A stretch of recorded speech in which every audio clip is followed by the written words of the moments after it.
Good evening, everyone.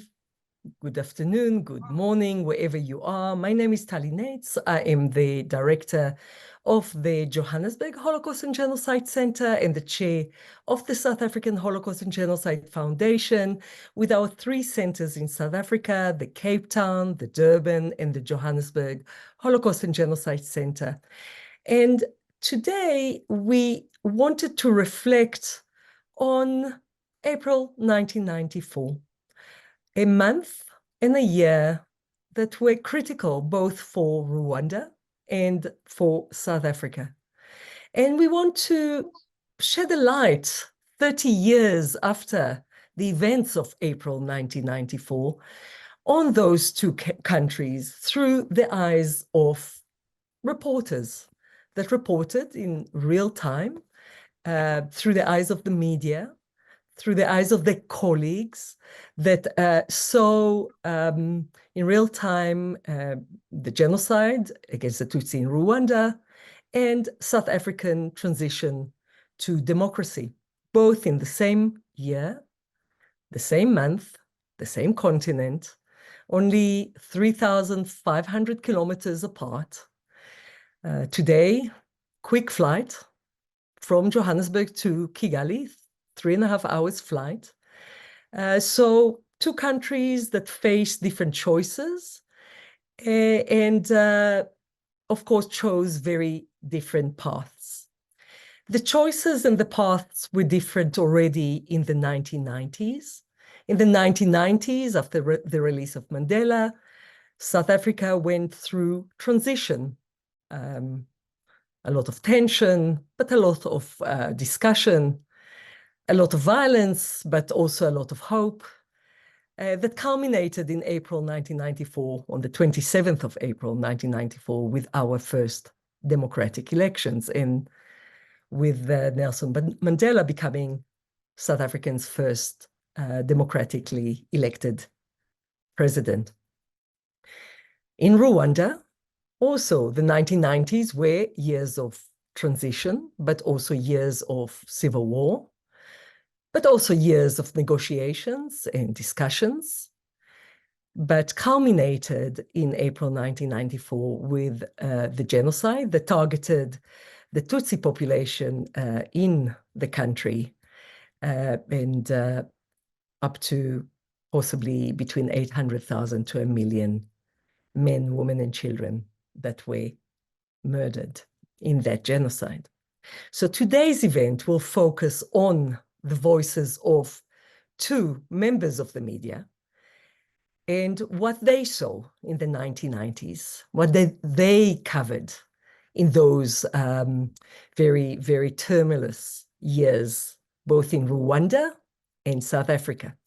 And we have the honor and pleasure to welcome back an old friend, Christoph Plate, who served, of course, in Africa and in South Africa for many, many, many years.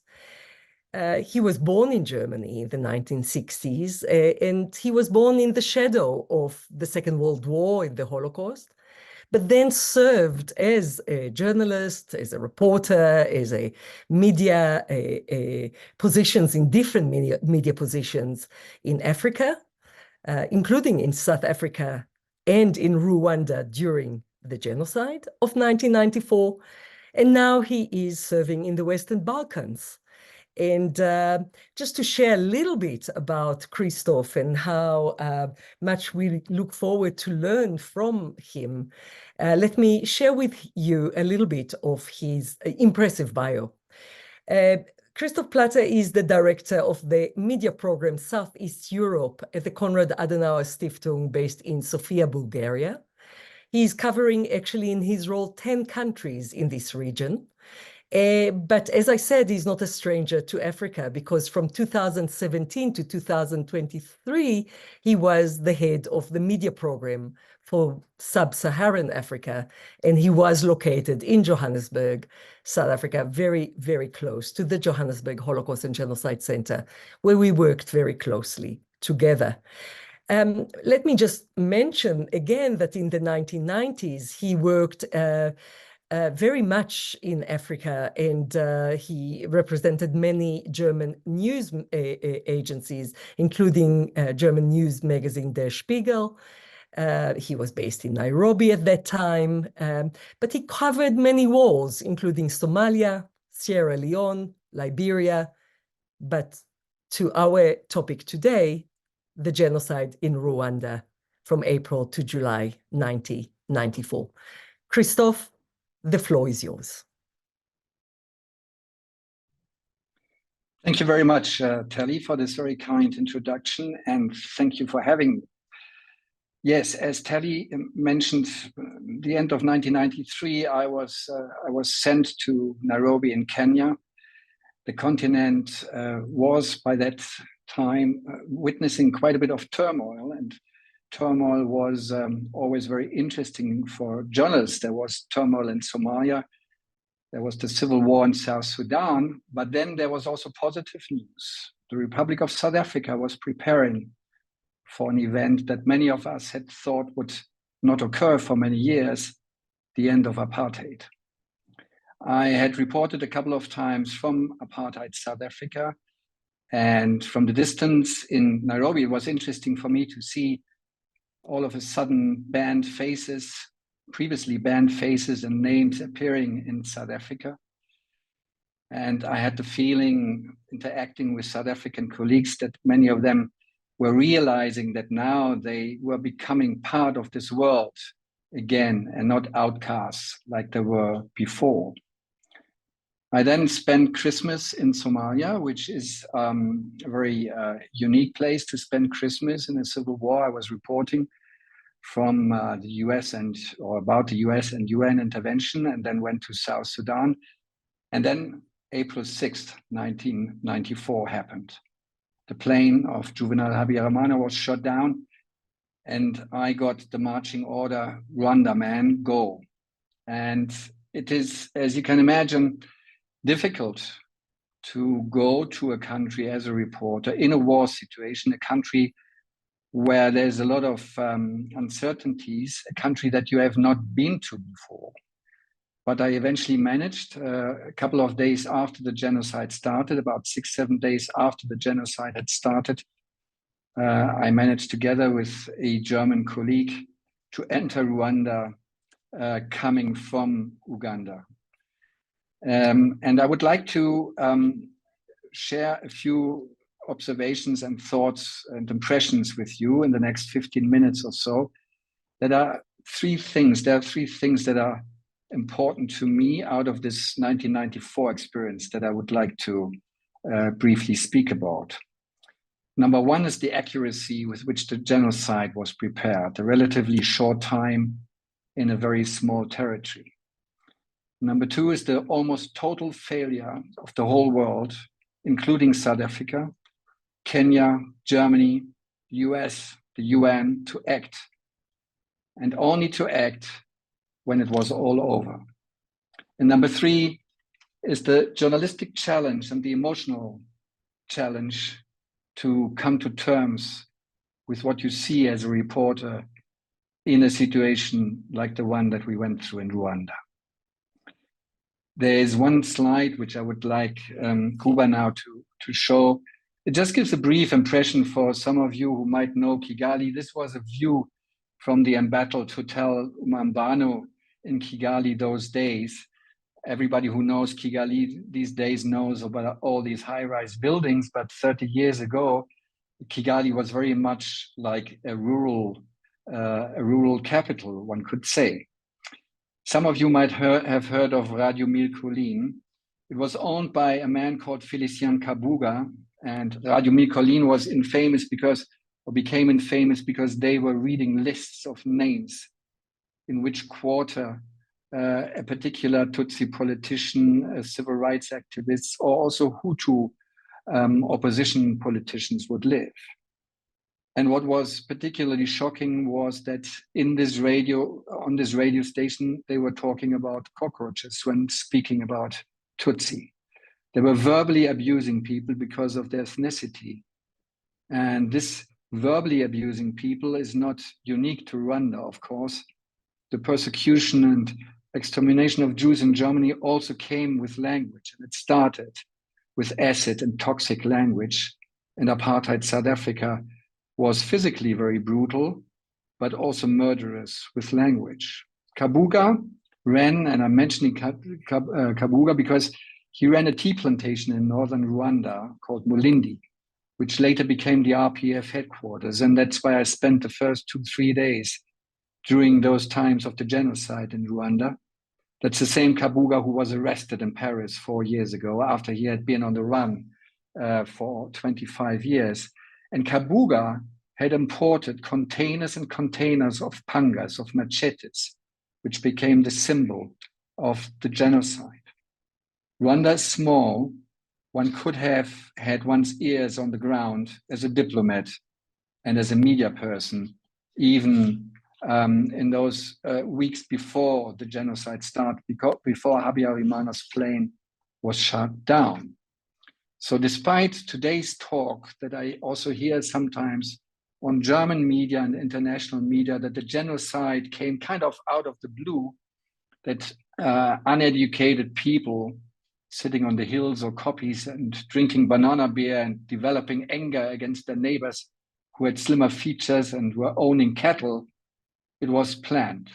It was a planned genocide, and the Western world and Western embassies, Western intelligence services, they were at least partly informed. There were some brave men in the Habyarimana army who informed Western agents and told them what supposedly was being planned. And the warnings of these officers in the Habyarimana army were heard, at least by the UN personnel, particularly by Romeo Dallaire. And the man who failed in New York then was no other than Kofi Annan, who was in charge of UN military operations then. And I still remember Dallaire and Major Plant, his spokesperson, also Canadian, with almost trembling voices talking to some of us reporters, saying that they were at a loss. They couldn't explain why the UN would not intervene, why they would even reduce the number of UN blue helmets who were then based in Rwanda. How was it then in these first couple of days and weeks?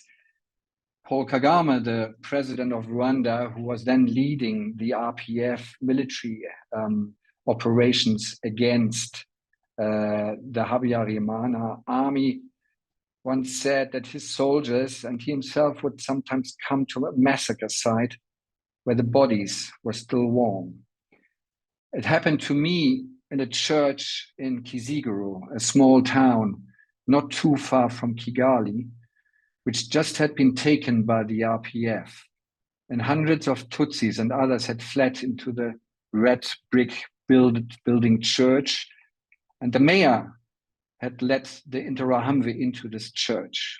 In the church, there was a smell of death and fear and sweat and blood. The killers had driven their victims to a huge manhole, which wasn't in operation yet. And they had thrown those victims into the manhole. They had killed them at the edge of the manhole. But some people survived, and I spoke to some of them who had just pretended to have been hit by a panga, by a machete, and had thrown themselves or let themselves fall into the manhole, and then had been subsequently been pulled out. They were dazed and pulled out from underneath this big mass of people who had been slaughtered. Radio Mille Collines became then a mobile radio station. When the RPF was advancing onto Kigali, it was put on a truck. I saw the radio transmitters on a truck in Bukavu, in eastern Zaire, on the other side of Lake Kivu, after the RPF had taken Kigali, but fighting was still going on in quite a few parts of the country. But many organizers of the genocide had fled to Zaire, which was then ruled by Mobutu Sese Seko, who played his own games in the Great Lakes region. It needed a spark those days to ignite this particular situation, which had been heated up by the civil war that Tali mentioned earlier on. Radiomilcolin was very powerful then. But what I come to think of today, and also during my 6 years on the African continent, which ended last year, today, Facebook and other social media networks are far more powerful. And Meta's moderation on the African continent, which they are pretending to do, is just an excuse. We know that the algorithms, they push up ethnic and religious tensions and curses on Facebook, and the tensions are running high. And the networks, particularly Facebook, which is very popular on the African continent, do not embrace their responsibilities. The second consideration, the almost total failure of the whole world, including South Africa, Kenya, Germany, the US, and the UN.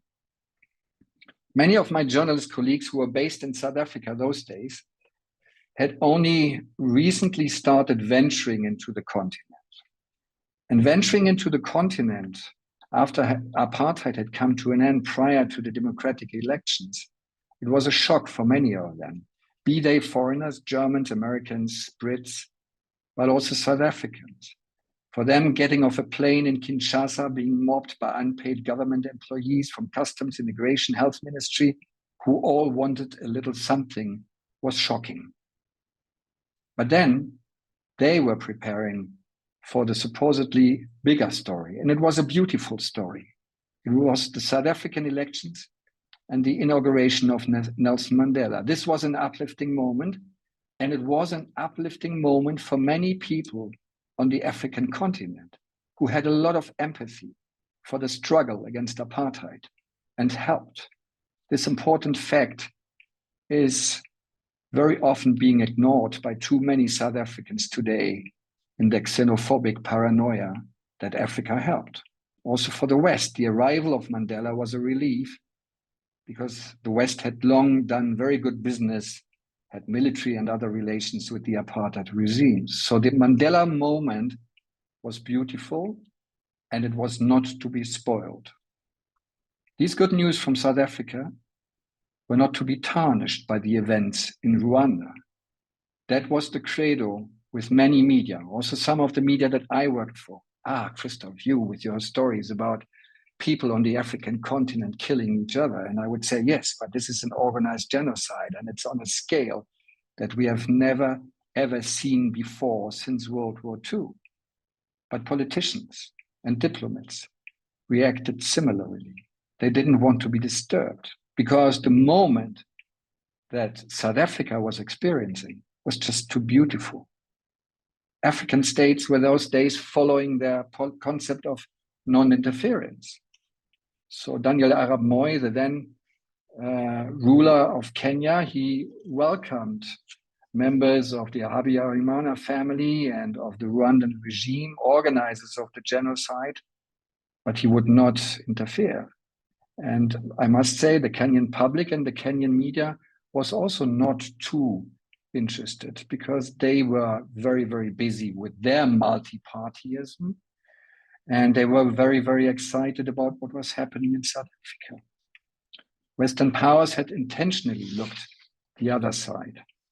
After Black Hawk Down in Mogadishu, some of you might remember, a Black Hawk helicopter was shot down in Mogadishu and American servicemen were killed and their bodies were dragged through the streets of Mogadishu. US President Clinton had promised that no American serviceman should ever die in Africa again, and he refused to intervene. I know that he has apologized later, but the mistake was done. Russia those days was licking its wounds after the demise of the USSR, and China was not such a big player yet. We could have the second slide now, Kuba. When Kigali was taken by the RPF, by Paul Kagame's then labeled rebel forces, sometime end of June 1994, millions of Rwandese fled to Zaire. And I still remember, this is a photo I took at the border post between Gisenyi and Goma, piles and piles of AK-47 and of machetes that the Syrian border posts had asked the refugees to leave at the border. The guards had taken them from the Rwandans, many of them genocidaires, people who had killed and who were now fleeing together with their families.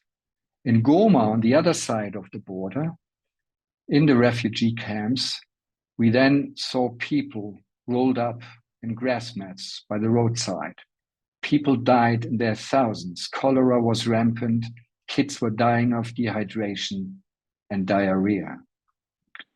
German and American planes came in their dozens, if not hundreds, into Goma and to a lesser extent into Chiangugu. That's an airstrip in the south of Rwanda, bordering Bukavu. NGOs who had mostly been absent in Rwanda during the genocide, leaving people alone, were there in their hundreds as well. And it felt for me as a reporter as if one was trying to make up for one's failure during the genocide. Now one would help big time. But only very few were asking whom they were helping. Helping is good. No child of a genocidaire was guilty of the deeds of its father. But Western politics, many media and many NGOs refused to acknowledge history, refused to acknowledge what just had happened in the past 3 months in Rwanda. And the fact that they were helping the perpetrators who were reorganizing in the camps. For many survivors in Rwanda, this must have been particularly insulting and hypocritical. But politics, the media, NGOs did not want to be held up with historical detail. The ignorance about Rwanda and about what had happened in the past 3 months was shocking, even after the genocide. I remember that on a political radio show, I was interviewed live, a German public service broadcaster, and the presenter asked me on air, confusing the ethnic groups of Hutu and Tutsi. So how is it with the Hutsi and the Tutu? He had not even done his homework. Looking the other side has become more difficult these days. Germany, that's a good thing, has adopted the universal rights principle. I was telling you a few minutes ago about the little town of Kiziguro, where I went to the church and people were thrown into the manhole. This mayor, who had opened the doors of the church for the Interahamwe, the genocidaires, was arrested in Germany, where he had fled after the genocide. And he was sentenced, and he is now serving in jail. But many in media and politics are paralyzed when it comes to criticize today's government in Kigali, because they know they failed back then. My third and last point, the journalistic challenge reporting from the genocide in Rwanda. Those days, there was no internet, let alone smartphones. Those of us who were lucky had a 50-kilogram satellite telephone with which they could try to transmit. But many of us had to go to neighboring Tanzania, to Zaire, or to Uganda to file our stories. The radio was the main source of information for us reporters about events going on outside. So even during the genocide, every evening, we tried to tune into the BBC's Focus on Africa. And between the cracking sounds of the shortwave, we heard how South Africa was preparing for the elections and for the inauguration. We heard about the spirit with which the society was trying to come to terms with, or rather forget, its terrible past. And somehow, I must say, sitting in Rwanda during the genocide, we were jealous about the good news story emanating from South Africa. At night, we would have to look for a place to sleep. And I remember that one of our minders from the RPF once found us a corrugated iron shack in a banana plantation, and it smelled very, very sweet. and it was the smelling outside of rotting corpses. Next morning, I stood on a bridge over a river to the east of Kigali, together with Peter, who was one of the men who was manning the radio station for the RPF, broadcasting news about how the fighting was going on, and a lot of military songs. And Peter had already heard that the village where his family came from had been attacked by Interahamwe, and that parts of his family had been maimed. And the sun was just rising, and we were looking upstream, standing on that bridge. And we saw black things floating down towards us. And one of those black things, no, all of those black things that were floating towards us were bodies. And when they came closer, I saw one particular black spot that came closer, and that then was floating underneath the bridge that we were standing on. It was the corpse of a woman. She was floating on her back. And then Peter and I looked more thoroughly, and next to her body, there were two little feet sticking out of the water. It was a baby that she had tied to her back. And the baby, of course, had also died when the woman was slaughtered. What haunted me was the challenge, the journalistic challenge, how to make the sheer mass of people being killed comprehensive to an audience far away in Germany, understandable. It was hardly understandable for myself. It was difficult to comprehend and to digest. And I had this urge to at least preserve the name and the face of a few of them, of one of the victims, to give a face and to give a name to numbers, to honor them, and to give a face to the anonymous suffering so that people overseas could visualize humans behind the figures. And now slide 3, please, Kuba. That day was a very tumultuous day. I had driven with a German colleague and with a cameraman of the BBC, who was a Kenyan, into an Interahamwe roadblock. And the Kenyan, his features could have make him look like a Tutsi. He had a fine, slim nose.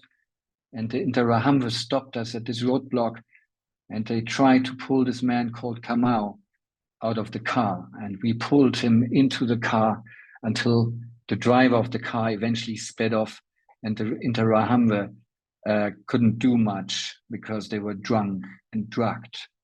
And later that day, I visited Amahoro Stadium, which still exists. It looks a bit different these days. There's a big, big square around it, and the stadium was a bit smaller.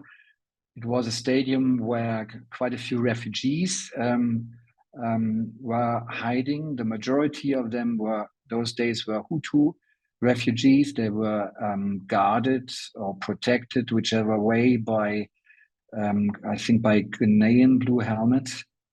And I decided to leave the stadium and stroll down the street. And I came to a blue gate, which was open. It was riddled with bullet holes.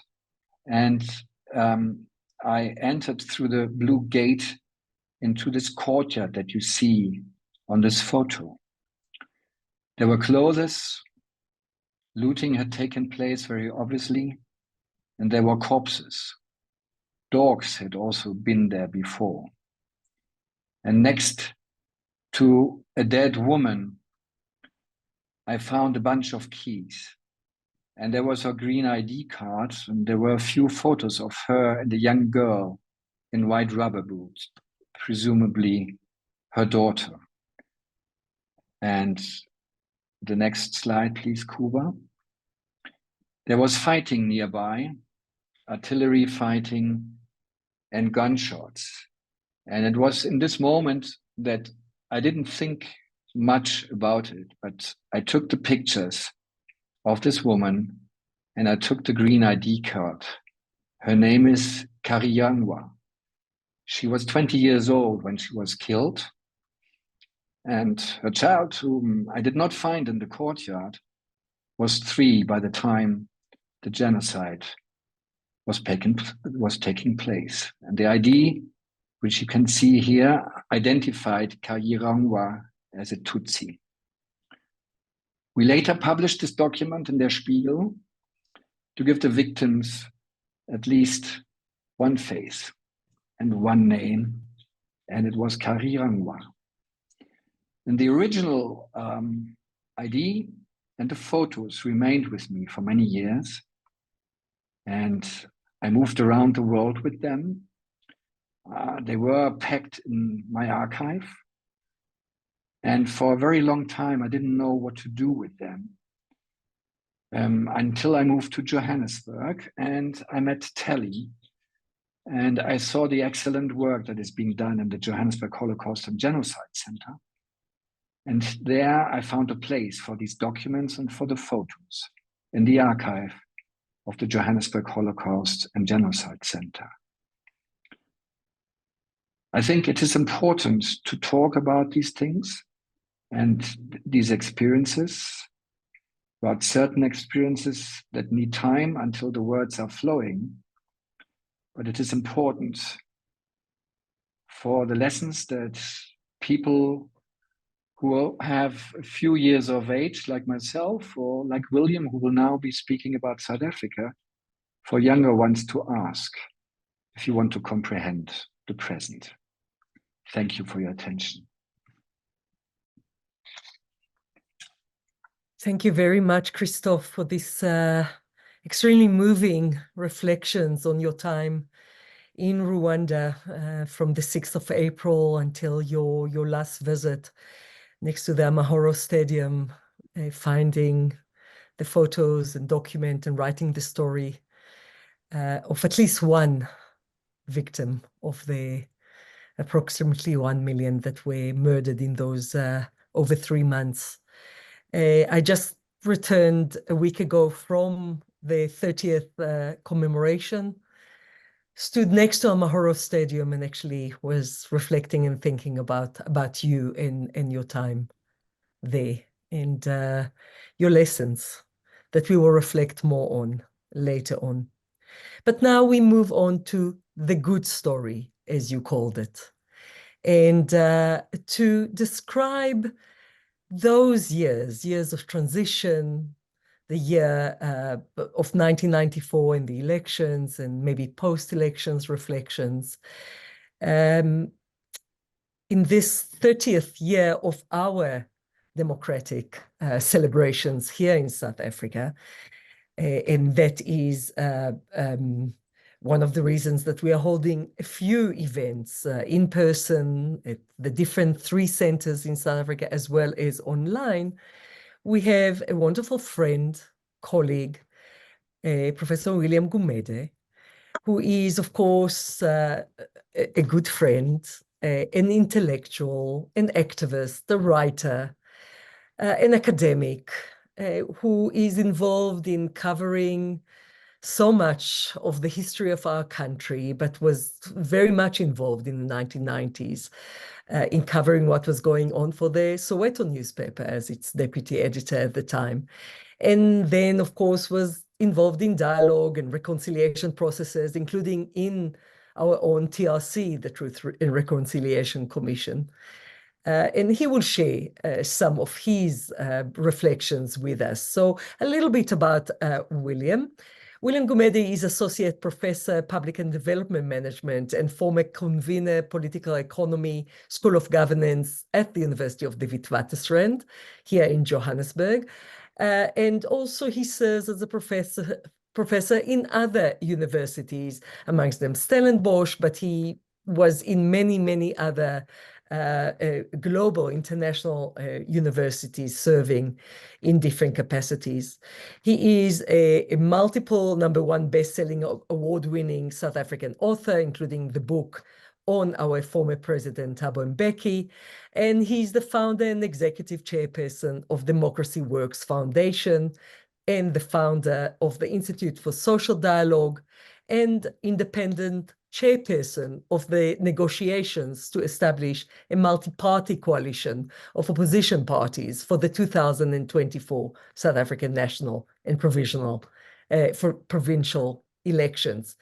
I just want to mention that during the anti-apartheid struggle, he served in many positions of leadership, including in the media. And with that, it is really a great pleasure and honor to invite you, William, to share some of your reflections of those fateful years with us. Thank you. Oh, thank you. Thank you, Tali, for your kind words and for inviting me. I'm very grateful. I'm very happy to be able to talk to you and the audience. And thank you, Christoph, for that really moving and harrowing account of reporting the Rwanda genocide. From my side, I really will try to focus on the excitement of 1994 in South Africa, in contrast to Rwanda. Now, I mean, 1994 in South Africa, it was such an exciting moment. It's almost indescribable. I often think about it, and I often feel in my body. And Christoph, as he talks about Rwanda and the 1994 of Rwanda, I felt in my body almost the pain in my body. And in contrast, if I think about 1994 in South Africa, I feel in my body the hope and sometimes maybe the death hope as we looking back. Now, what was I doing in South Africa in 1994? I was not yet at the Sowetan, but I was involved in three parallel things at the same time. The one was I edited then the largest student newspaper in the country, what is called Student Voice. And I headed the South African Student News Agency. It was a news agency that was established as an alternative news agency to get stories out of South Africa and get the stories that happens in the community out, not only out of South Africa, but to try to get it into the mainstream media. But I was also parallelly involved in two other things. One was the National Peace Committee, which was set up after, I mean, in the early 90s, during the negotiations to end the party, there were groups that opposed the end of apartheid, groups both on the far right, white far right, but also there were also black groups were in the Bantustan areas, but also black groups on the far left that were totally opposed to the negotiated transition. And there were groups, also black groups, who wanted a revolutionary overthrow of the government rather than a negotiated settlement. So there were violence from all kinds of ideologies. To such an extent that the negotiations between, it was led on the one hand by Nelson Mandela as the head of the ANC, and the other hand by F.W. de Klerk as the head of the National Party and then state president. At some point it appeared, or not at some point, but many points, it appeared that the negotiations, the peaceful negotiations would collapse. And we would go into a space of violence rather than a peaceful transfer of power and creating a new democracy. What then happened is that Nelson Mandela and de Klerk and some of the key political leaders then with civil society, including business and including religious organizations, set up the National Peace Committee. And the idea of the National Peace Committee at the time was that at the local level, in the places of potential violence and real violence, we will have local individuals, either nominated by parties or nominated by civil society, who would negotiate in local conflicts and prevent conflicts escalating. And the idea also was that these individuals will be credible at a local level. And I was one of the first crop of people who became what we call peace negotiators at a local level for the National Peace Committee. And my job was in the Western Cape to negotiate, firstly to monitor violence between ANC supporters and National Party supporters and some of the parties competing, black liberation movements of competing with the ANC, and I was area coordinator. So, I mean, that was my other job. And as peace monitors and peace negotiators, we were often in the middle of potential violence. We had to negotiate what we wore at the time. The only thing that really distinguished us, we had a white burb with a big dove, the symbol of a dove, and that was our identifier that we got a sort of quick crash course in mediation and negotiation, and we were sent off to go and tackle and deal with conflicts and so on. But I want to come back. I mean, you know, really, what for me overshadowed was the excitement, was the hope of what was possible, and I've almost never experienced that kind of excitement and that kind of hope. I mean, I think at some occasions it came close. I remember going to Germany at the end during the period of German reunification between East and West Germany. I mean, the kind of excitement during that period, the kind of hope during that period. And I remembered also I'd gone to China when I was former chair of Action Aid, and the Chinese government had some problems with Action Aid.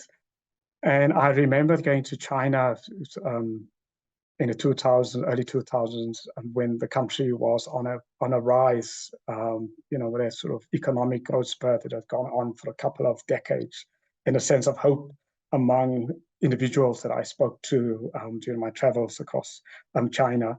But in 1994 in South Africa, it really was a hopeful moment, but it was also a hope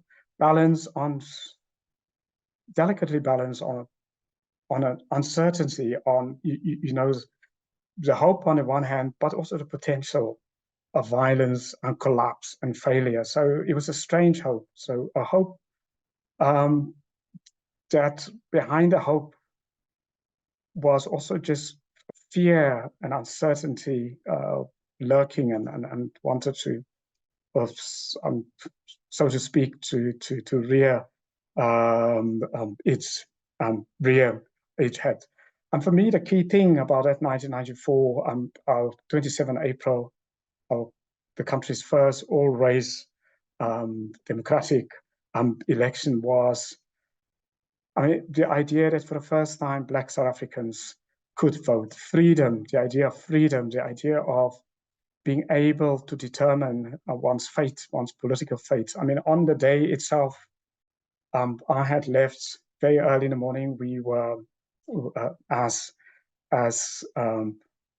members of the Peace Committee, we voted the day before. So on Sunday 27th, we voted the day before. And on the morning of the 27th of April, we were on the ground around 3 o'clock, 4 o'clock in the morning, and also ready to go to some of the potential hot spots. But before I come to the day, I must also say, I think the success and why was it hopeful? Because it was for the first time in South Africa, and in contrast to Rwanda in 1994, that in South Africa we did a couple of things, and I think is the bedrock of our transition and should be the bedrock of our future for all generations to come. I think the one thing is the idea of inclusivity, of racial inclusivity. And Mandela personifies racial inclusivity. I mean, he, even at the time, although he was the ANC's president, but he was already positioning himself, or he was seen by many South Africans of all races as somebody above the ANC, as somebody who are representing South Africa, the South Africa of all political lines and all races. So an absolutely wonderful symbol of the kind of leadership, what is possible, although he was not yet the president of the country, and in opposition, he represented at the time already that racial inclusive ideal that we all hoped for was possible. And we've also, in contrast, really to Rwanda, but not only to Rwanda, but in many other African countries. I mean, the failure of many African countries, of course, since the end of the Second World War, has been that the inability of governments and leaders to govern inclusively, to govern with tolerance, and to involve all communities and all religions and all ethnic groups as part of government, and make them part of the countries, because many African countries are very diverse. Sometimes they may look the same, the color may be the same, but they very diverse from different ethnic groups. So that is why 1994 in South Africa, with Mandela personifying what could be the future, the peaceful future, the inclusive future. And also during that uncertainty, that his steady hand and that sort of inclusivity of him was quite important to allay some of the fears that people had of the future. And of course, we also had other figures.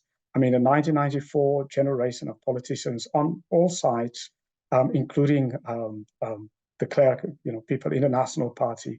I think we had extraordinary in 1994 a generation of leaders who rose above petty squabbles and rose above their own race and their own politics to try to honestly build a South Africa that's inclusive during the uncertainty, and who made compromises, even if they were often heavily criticized. So we had people outside politics, like the late Archbishop Desmond Tutu, who, although he was not part of politics, he was also a very central figure, an inclusive figure, a beacon. So in a way, looking back to 1994 in South Africa, we were blessed at a critical moment with a range of really high quality leaders who saw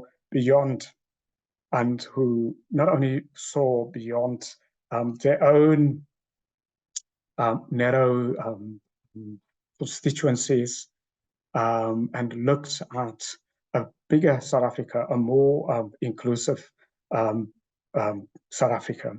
And that was absolutely important. It is very important because, I mean, one of the failures also of African countries, many African countries, and also the failure since Mandela left, our failure, our political failure and economic failure and society failure in South Africa has been, since that generation, the quality of leadership in South Africa has really, really dramatically declined, absolutely dramatically declined. I mean, I did a foreword for Mandela's No Easy Walk to Freedom book, and I contrasted what the Mandela generation of leaders to the post-1994 ANC leadership, leaders, the likes of Jacob Zuma. If you can compare them to the Nelson Mandela or Desmond Tutu, really it seems like they are pygmies compared really to equality leadership, the inclusivity, the care for everyone, not only for their group, but the care for all of South Africa that was personified by the leadership of Nelson Mandela or Desmond Tutu. And when we look, and also about them, the honesty, I mean, they were very, very honest. Now, let me talk a little bit about the sort of post, what happened after 1994. So that's very important. I think for me, the next after 94 was 1996, when we, as a country, adopted our constitution, which at the time was seen, or which has always been admired around the world. And certainly from where I am sitting, it's certainly one of the great documents that not only has come out of modern South Africa, but it also come out of Africa. I mean, it's a constitution written in South Africa by South Africans, by Africanists, by Africans, and I think it's one of the great post-colonial documents in the last century in Africa. Of course, since then, we've had constitutions equally good. The constitution of Cape Verde that I put together as, this is the same quality level as the South African constitution. But I mean, the South African constitution in 1996, again, was one of those moments of hope. A constitution that prescribes gender equality, that even and rights, and even that defended all sexual orientations. I mean, it was extraordinary, particularly given what has happened in the last couple of years in Africa, where gays and lesbians, LGBT community have been attacked in Africa by patriarchal leaders, by conservative leaders, and by populist leaders. So it was an extraordinary moment, our constitution, the South African constitution, in 1996. And I often package the 1996 constitution actually with our 1994 27 April negotiations, because the 27 April, the elections in 27 of April 1994 laid the basis for our constitution. I mean, in terms of the success, the hope of 1994, did we deliver the hope? Or before I get to the hope, I think the Truth Commission, South Africa's Truth and Reconciliation Commission, is for me another of the standouts, directly related and linked to 1994. And the Truth and Reconciliation, again, that became a model, not only for Africans, but a model for the world on how to deal with the violence of the past in a way that hold people accountable, but is also fair, and is also rational, and it's also linked to both reparations and forgiveness. Now, subsequently, there's been many truth commissions across Africa and also across the world based on the South African model. And for me, the Truth Commission also represents the hope of 1994, and again, it was linked to 1994. I mean, I have the privilege that I was part of the Truth Commission, and I was asked by Desmond Tutu, the chairperson of the Truth Commission at the time, to come. And the Truth Commission at the time was already in process for 18 months or so, or just over a year. And I was seconded to the Truth Commission until the end of the Truth Commission. It was both a moment of hope and obviously also a moment of heartbreak at the same time. I mean, to hear the stories of victims, people who spoke for the first time ever about what has happened to them, and to hear the truth, and to be on the other side of hearing the truth. And I mean, for me, it was a harrowing experience, so much so that after the Truth Commission, I was in such a state of depression myself that I decided to leave the country for a period and just be in a totally different space to decompress. And I can imagine, the Truth Commissioners who had been there from day one, how they must have felt. So now let me come towards the end and talk us through in terms of the hope of 1994. Did the hope deliver? It's a yes, and it is also a no. The hope delivered by getting us the Constitution and by establishing the democracy and giving us the right freedom, the right to vote, and also promoting the idea of racial inclusivity, of non-racialism, specifically given from where we came from, apartheid, segregation, but it also allowed us the opportunity, because the Constitution gave us the framework to deal with all of the outstanding issues, and so on. Now, the no's, or one of the yeses, which is often underestimated, is the idea of coming together in 1994 from political parties and communities from all race groups and people who fought each other, coming together and working together and coming up with compromises. That idea, the idea of working together, putting differences aside, I think is a quite important victory of 1994. It's important because the breakdown often of African countries in the post-colonial period has been because of the inability of groups, and particularly governing groups, to be inclusive and to deal with problems inclusively, and to bring in people to make problem solving inclusive and not based on ethnicity or on village or on color or on religion. I mean, to end off, the disappointment of 1994, what is the disappointment? I think really the big disappointment is the failure of our government.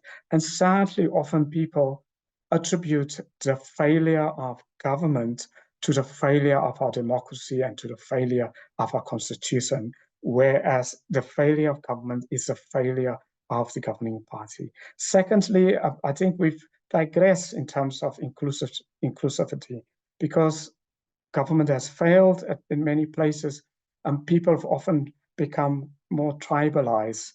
As the state fails, as the rule of law breaks down, people has sought refuge, looked for safety in tribe, in color, in community, and in village. So almost we've become segregators again, rather than binding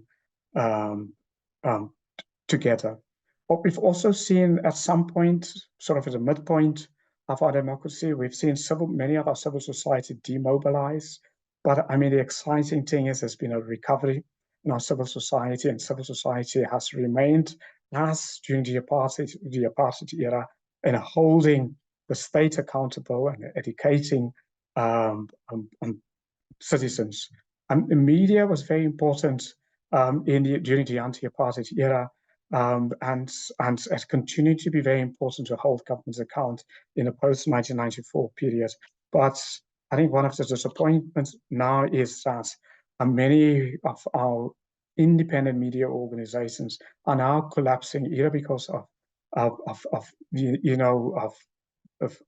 financing, or because of technology, how technology has changed the whole model of the media. So at a moment where our democracy in South Africa is in trouble, that at a moment when the hope of 1994 is under strain, some of the really great organizations, the great institutions of the pre-1994 era, the media and civil society, are also struggling. And lastly, we've seen a rise of xenophobia in the country, and where many Black South Africans who suffered greatly during apartheid are now, as the state, because the state has failed, blaming outsiders for the problems. Outsiders, non-South Africans, non-Africans, but also increasingly blaming others in who do not look the same as them inside South Africa. Thank you. Thank you, William. A mix of the hope, but also of reality and the challenges as we going towards, of course, the elections on the 29th of May. But good to remember back the leadership. I certainly remember the 27th of April, standing in line for hours and hours and hours to vote, and voting well into the night. I think 10 o'clock or after, and just this atmosphere of being together and feeling together, which, as you said, is on shaky grounds at this time. There are some questions already, and I want to start, and we'll take to the audience. Thank you. Please continue to post your questions. We'll take about 10 to 15 minutes just to reflect together on South Africa and Rwanda. And maybe, Christoph, I'll start with you, and then I have a question to you, William, from the audience. But Christoph, growing up in West Germany, growing up in post-Second World War, Holocaust world, and then with that background, and we talked many times about that, going in and being in places such as Rwanda and covering that genocide. Can you reflect a little bit on yourself as an individual and also as a reporter or a journalist about the role of history when a reporter is doing his job in situations such as the ones that you covered? Yes, thanks, Tali. I mean, I had history teachers in the 1970s who had been Nazis and who were still Nazis, and who explained to us the period in German history, 1933 until 1945, and the Shoah in a 90-minute session. I mean, they would talk for days and days about the Roman Empire and about America being colonized and Red Indians being exterminated. And they would teach German history, I mean, Third Reich history and the history of the Holocaust in 90 minutes. So that was the kind of setup. And I grew up in a generation where we were asking our parents and grandparents very many critical questions. And we were very often in situations with the older generation where they would say, well, you don't understand that because you haven't lived through it. Or we also realized that in the judiciary in Germany, you had a continuation. I mean, there were many judges and state attorneys who had served under the Nazi regime. And whenever there was a court case when, for example, one would want to name a public place or a school after a famous Jewish citizen of a particular town, for example, there were big debates. Sometimes there were court cases that were forbidding to name German military barracks after a representative of the resistance movement of 20th of July, for example. So this was the kind of background that I came with to the African continent.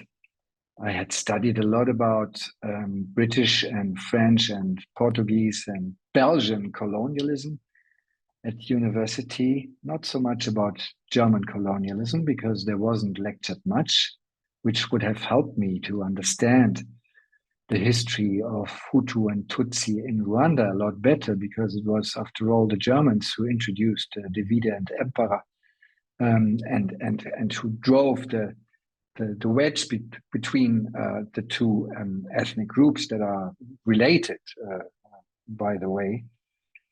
The interesting reactions that I got in newsrooms in Germany were very often like, how can people do that to each other? Or isn't it the typical cliche, you know, blacks have many children, Africans have many children, and if there's conflict, they, instead of negotiating, they rather kill each other. I mean, that was the narrative that you could find quite often when these pictures from Rwanda emanated. And my answer always was, you are asking me as a German how people can do things like the ones we witness now to others? I think German society today is a lot further. It has developed, it has accepted. There's a lot more debate about the fascist elements that we had in the judiciary, in the education system, and politics, and so on, which is also a result of the fact that all the old representatives of the Nazi regime, they have passed on. But I had to come to terms with being a German in a situation where I would see a lot of mayhem and a lot of human suffering that people inflict on others just because of ethnicity or of race.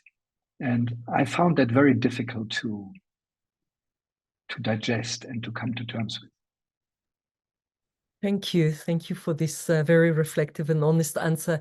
William, there is a question from Mary, who is saying that Christoph shared before when he spoke about being in Rwanda and hearing the good stories from South Africa on the radio. And she was wondering if, William, you can share, was the media in South Africa covering Rwanda in any way? Do you remember any, of the coverage or anything spoken about? And if not, why not? And can you reflect a little bit about that? Yes, I mean, as you know, just to follow up on Christoph, and Christoph said at the beginning that the South African story at the time was the big global story because it was a positive story. I mean, we had, the world's media in South Africa. It was the focal point, and South African media itself was just focusing on South Africa. We were all just focusing on South Africa. I mean, they were absolutely, as individuals and civil society and the media, the focus was totally on South Africa. I think the wake-up call, understanding Rwanda came very, very late to South Africans, and really, really late in the day. When I say late in the day, most probably not even late in 1994, when really the understanding of what has happened sort of seeped into the society. I mean, if I can take you back to 1994 in South Africa, it was just a country focused on itself. In a way, the people did not look back, outside. It was just all a collective focus on the country, on the transition. And you must also then understand during that period, many South Africans who were in exile, were outside, also came back to South Africa. So there was almost a migration of South Africans who lived abroad, and some who were born abroad, and many who lived in African countries. So we, in a way, we should have known more, because there are many South Africans who had lived in African countries, and so on. But the focus was entirely on South Africa. And my own engagement with Mandela a little later, I remember much later, for Mandela, it was quite a big thing that South Africa must get involved in negotiating and dealing with conflict and preempting conflict and mediating in conflict. And I think even for him personally, as I understood from him, and I wrote the new introduction for his book, The No Easy Walk to Freedom,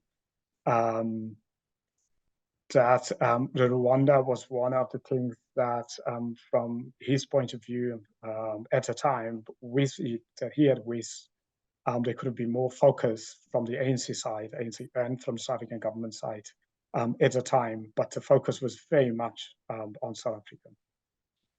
Absolutely. There is a question for both of you. I thought about covering of Africa and its conflicts today.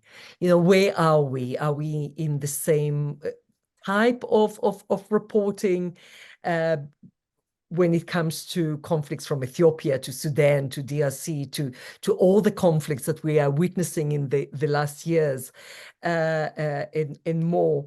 How is the media doing today? And Christoph, there is a thank you from Berna Namata specifically to you, and asking also about how is the international media coverage on conflict on the continent. And William, maybe for you, are we interested now outside of South Africa, or are we still stuck in looking in and not much in looking out? So maybe Christoph, if you can start, and then William, we will come in. Yes, thank you. Just to add to what William just said about coverage on Rwanda in the South African media, this situation was not unique to South Africa. I remember that in Kenya, for example, where we had a very, very vibrant press in the early 1990s. I mean, it was the press and civil society that were demanding for multi-party democracy. The biggest and most important newspaper in the country, the Daily Nation, was covering Rwanda by wire stories, through wire stories. And the wire stories came from no other than AFP, that's the Agence France Presse. So if we know about the French involvement with the Habyarimana regime and its bias in Africa politics those days, François Mitterrand's role during the genocide, creating a zone turquoise with French soldiers where many genocidaires and killers had fled and were protected by the French, it was surprising that the Daily Nation was using AFP wire stories, which were stories that were really written from a very French perspective. And I remember meeting the head of the foreign desk of the Daily Nation and telling him that, why don't you send your own reporter? And I assumed maybe he had a lack of personnel or a lack of funds or whatever. And I said, well, next time I go back to Rwanda, because I was going in and out during these 3 months, I'm going by car, and I would have an opportunity to take one of your reporters along if you want to. And he wasn't interested. There was one heroine of a journalist, an Ugandan called Sheila Kawamara, and I met her during the genocide. And Sheila Kawamara was sitting in a village where she had stopped, and where we were then stopping because we needed a break. And she was sitting in the small mud house without electricity or running water. And Sheila, an Ugandan working for the New Vision those days, was traveling with a typewriter. And Sheila was a heroine because she was sending stories to her head office in Kampala. And William Pike, the then editor-in-chief of the New Vision, he didn't believe her, and he said, "Send me pictures." So Sheila went across the border. She took pictures of massacre sites and so on. She sent the pictures to Uganda, to Kampala, so that the New Vision could run the story of the things that were happening. Here was a woman who, out of her own will, because she said this story needs to be told, did this. But Sheila left journalism right after the genocide because she couldn't take the frustrations. Now, talking about Africa coverage these days, I mean, many news outlets, Time Magazine or the New York Times, Frankfurter Allgemeine Zeitung, Der Spiegel, back in the 90s, they had maybe 2-3 correspondents on the African continent. That is Johannesburg, Pretoria, Abidjan, and Nairobi. That's in sub-Saharan Africa. Many media houses have cut down on their Africa coverage, which also has partly to do, excuse me, with Rwanda, because the events in Rwanda, they were like a benchmark for many decision makers, that the cruelty and the brutality that we saw there could not be topped, and that the stories, and also the positive stories, the positive business stories that you have in quite a few parts on the African continent, they go untold these days, unfortunately. We know about the economic pressures that many media houses face. We know the fact that the gray-haired publisher who stands in front of his newsroom and defends the newsroom against criticism and advertisers and others who say that, but this story is a story that I don't like and I don't want it to be run. This type of publisher is also a dying species, and we have many young reporters on the African continent who are very passionate about being reporters, but we have a lack of old gray-haired men in the newsrooms, and we have very brave people and experienced journalists like my friend Bernard Amate from Kigali, who you just mentioned, and who do their job against all economic pressures, and despite the fact that maybe they might have tempting offers to work elsewhere with an NGO or with the UN and others. And we need to support these committed journalists. But I think it is of absolute importance to also remind the powers that be that they might dislike the media, but they need the media. They need the media as a feedback. They need the media to air their views. They need the media as a valve when there's pressure in society. They need the media to make their statements. We saw, for example, in many African countries that in Kenya, in Uganda, and Tanzania, during the COVID pandemic, all of a sudden, some of the rulers, maybe Tanzania is a bad example, but in Kenya and Uganda, they warmed up to the media. Why? Because they needed the media to spread the messages of washing your hands and wearing face masks and so on and so forth.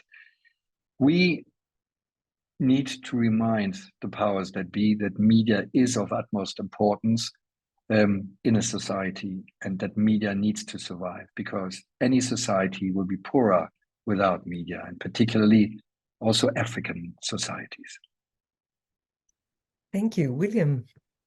Yes, sadly, you know, the Western media are now covering Africa even less than in the past. I mean, in the past, most of the coverage has been when really the big genocides are often covered, the disasters and so on. So really some of the stories that's happening often are covered.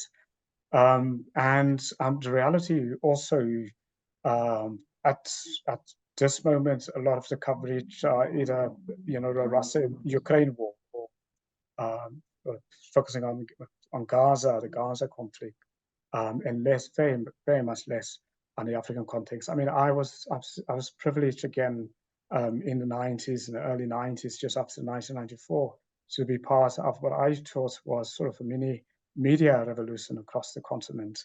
Towards the end of the Cold War, we saw the mushrooming of many independent newspapers and radio stations, sort of old media, because you have to remember that during the Cold War, just after the end of colonialism, most of Africa's media were actually in state hands, not in private hands. So that revolution only happened at the end of the Berlin Wall. And I mean, I chaired the Media Institute of Southern Africa. And those early days in the immediate 90s. And what we did is we looked for funding and helped set up then independent newspapers. I mean, the Daily News in Zimbabwe, for example, or the Post in Zambia, all of those new post-Cold War newspapers were sort of part of the rise. And we saw a generation of journalists coming out of Africa in sort of, in the post-Cold War period. When I say post-Cold War, from 90 onwards. It was a very, very exciting period. Unfortunately, that is all changed now because of, I mean, at that early on, development funding were quite open at the time to newspapers, and that's not the case anymore. And secondly, I mean, just the rise now of technology, I mean, the changes has made it very difficult to operate media, although it's also been very exciting at the same time because the digital space in Africa has really opened up democracy. I mean, the Arab Spring revolution was driven by, in the digital sphere, and also the Francophone democratic revolution. I mean, that's often forgotten, although the Arab Spring revolution is so much more in a Western media mind, but there's also been the last couple of years, almost a mini spring in Francophone African countries, although that sadly has been the reverse.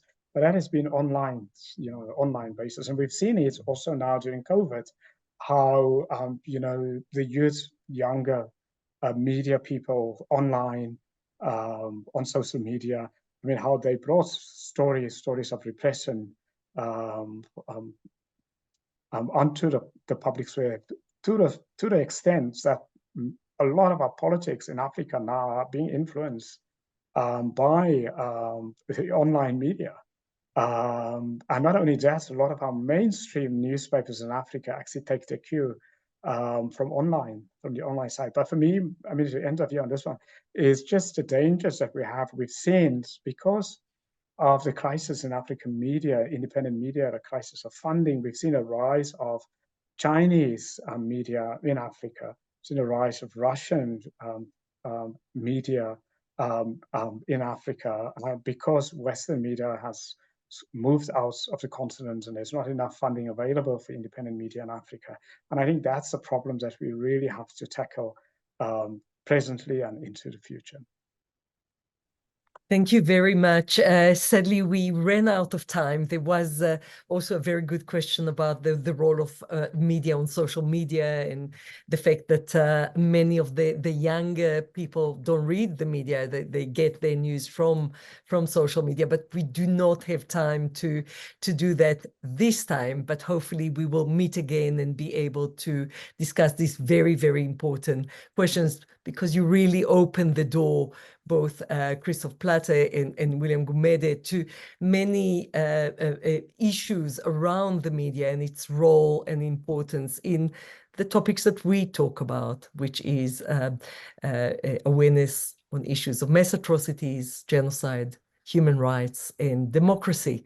And with that, I would like to thank my colleagues at the Cape Town Holocaust and Genocide Center, Jakub Nowakovski, our host today, in Durban, at the Durban Holocaust and Genocide Center, Mary Kluk, here with us today, and our team from the Johannesburg Holocaust and Genocide Center. Thank you so much, Vix Applebaum, for manning the tech side, and to our wonderful panelists, Christoph Plate joining us from Sofia, Bulgaria, and William Gumede joining us from Johannesburg, for sharing some very personal but also reflective stories about yourself as part of the media during the transition to democracy in South Africa, but also during the genocide against the Tutsi in Rwanda in April 1994.